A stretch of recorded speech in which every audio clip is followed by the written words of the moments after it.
One of the most admired African leaders of today, Ibrahim Traore, even though he came into power by military coup, a lot of people from other nations are admiring and doing business with him. This is surprising considering the fact that the Western nations are condemning his activities, but it doesn't change the fact that countries like Saudi Arabia and Italy want to keep doing business with him or have even started doing more business with him. Here's an interesting video we're going to be seeing today. Let's get to it. Despite the fallout with France, following the French government's withdrawal of its troops from Burkina Faso in February 2023, and a subsequent suspension of French aid to his country, courtesy of the political developments in Niger, the Burkinabe president Ibrahim Traore seems to be attracting more international partners that are willing to support him run the country to prosperity, day after the other. President Traore, who gained world admiration and fame in the aftermath of the July 2023 Russia-Africa summit that was held in St. Petersburg, has seen Italy and Saudi Arabia become the latest countries to pledge their support for his administration and country going forward. We say this because, amidst the uncertainties surrounding the recent coups d'etats in Francophone West Africa, Italy, which is a member of the European Union, just like France, has assured Traore that the Italian government is looking forward to strengthening its ties with Burkina Faso and expand its areas of mutual cooperation. Through the Italian ambassador to Burkina Faso, Andrea Romuzzi, who paid President Traore a visit on the Tuesday of September 5, 2023, the Italian government committed to strengthen development and security cooperation with the Burkinabe government, amidst the many challenges that are being experienced in the Sahel region. A statement that was released by the Italian ambassador in the aftermath of their meeting read that, "In my farewell visit to His Excellency President Ibrahim Traore." Okay, you see, one thing I should emphasize there is other nations like France, they do not recognize the authority of military leaders. So him already saying His Excellency the President of Burkina Faso means Italy recognizes his authority. Let me know what you think about that. It's a step in a good direction if you ask me, because whether you respect the authority or not, in order to build a relationship with these people, you at least need to be open to a dialogue with their leader. I don't know if you understand what I mean, because he's the leader right now anyways. So if you keep saying I don't respect your authority, what are you going to do if you need to build a relationship with him, or if you want to do business with him? What are you going to do? Who are you going to speak with? Just saying. In my farewell visit to His Excellency President Ibrahim Traore, I was accorded a warm welcome, in which President Traore said that he is happy with our relations, which we look forward to improving. We took the opportunity to take stock of bilateral relations between Italy and Burkina Faso, which date back more than 70 years.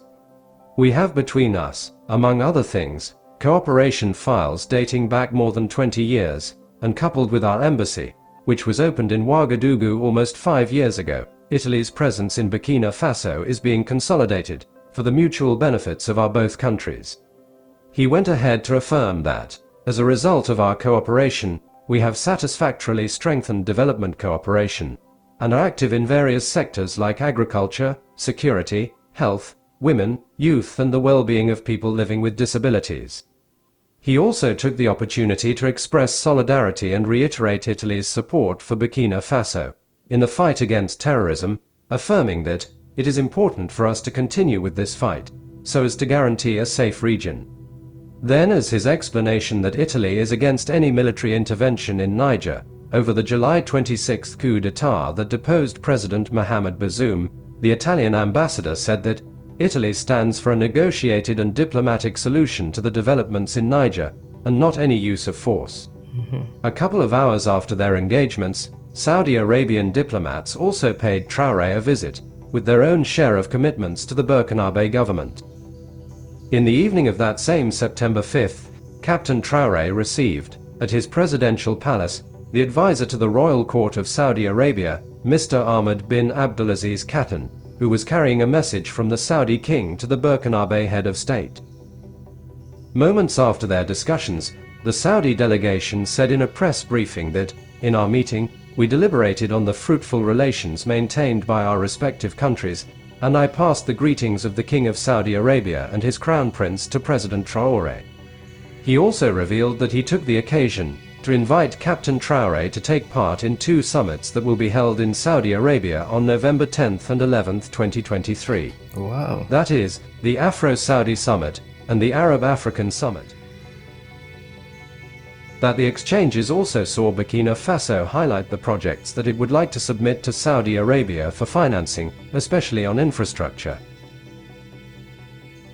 Then Saudi Arabia... When these deals are being signed, like I always emphasize, it better be good deals when you're turning to a different or turning to another nation for infrastructure. Make sure it's a favorable deal that even when you're out of power, the new president is not suffering because of you. Arabia, on its part, acknowledged that it wants to host the Universal Expo 2030, and the visit was therefore an opportunity for the King of Saudi Arabia's envoy to seek Burkina Faso's support for his country's candidacy. Okay, I think that's everything. Ibrahim Traore, he seems he's a very likable person and with good personality, and also the people think he has the best interest of Burkina Faso at heart. The interesting point here is, if you had a leader who did not have your interests at heart, the one who's gonna, even if he has a little bit, it's gonna be so appealing to you. I mean, I'm not saying Ibrahim has a little bit, but I'm just saying if he has, or he moves a step in the right direction, the people are gonna be so interested to see where he can take it to. That's why it's important to always be a good leader. See Africa with everything. You have young population. You have natural resources. You have numbers, as a matter of fact, the population size. Why don't you use that to your advantage? Rather, you're stealing, embezzling money. How much can you really keep? How much do you really want? How much? Before you get into power, you're probably at the age of maybe 30. You have 40 years to live. How much do you want to accumulate for your 40 years? This life, sometimes we need to rethink certain things. And well, it's the end of this video. Let me know what you think. Feel free to share your thoughts on the new partnership of Ibrahim Traore. I think, like I said in my old video, they might bring Burkina Faso and Niger into BRICS, and that is going to be a little bit scary for other people, the other nations. You know what I mean? Smash the like button, subscribe if you're new to the channel, and I'll see you on the next one. Have a wonderful day. Peace. I made this bet on my own, bet on my own.